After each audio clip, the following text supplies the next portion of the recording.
The Russian Defense Ministry is not shy about publishing footage of destroyed streets and residential buildings in the Kursk region, which Russian troops themselves destroyed. According to the General Staff of the Armed Forces of Ukraine, in just one day the Russians can strike the region with 15 aerial bombs, as well as carry out 165 artillery attacks on populated areas of the region. Returning to Kursk operation and why we are doing it. Did we pull back the Russian forces? We did. Then we transferred the war to the other side. We all knew how the Russian Federation fights. They destroy, simply wipe out populated areas. Well, let's fight on their territory.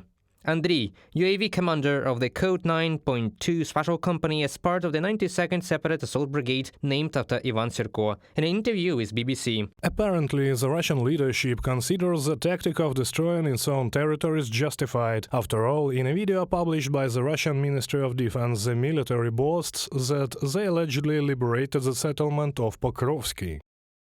The Russian Defense Ministry reported that it had forced Ukrainians out of the Pokrovsky hamlet, but there is a nuance. According to the 2010 census, only one person lived there, and the entire settlement is a piece of asphalt road with 2 residential buildings in the middle of the forest. From the publication of the Telegram channel Chet-Edem. Russian propaganda Telegram channels claim daily that Russian troops are allegedly advancing further and further in the Kursk region. At the same time, some of them are already making excuses that the slowdown in advance is due to worsening weather conditions. As Politico notes, citing sources, Moscow currently does not have the strength to retake the Kursk region due to poor organization in the army and significant problems with logistics. There is nothing that would indicate to me that they are ready to make a serious play to retake Kursk, and I do not think they will be able to do so anytime soon. An anonymous Pentagon source in a comment to Politico.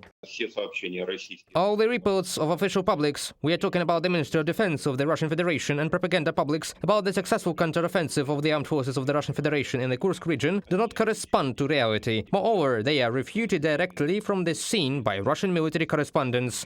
The Ukrainian army has controlled part of the Kursk region for more than 2 months. In September, the president of Ukraine said that the Ukrainian defense forces controlled over 1,300 square kilometers of the region. The Russian army soon tried to organize a counterattack but was unsuccessful. The Ukrainian armed forces continue to hold their positions. As Bloomberg reports, citing sources among American officials, the Ukrainian military may continue to control part of the Kursk region for several more months. In their opinion, this may become an important factor in future negotiations between Kyiv and Moscow. Reported by Serhiy Kulyas, Nikita Skoblikov, UATV News.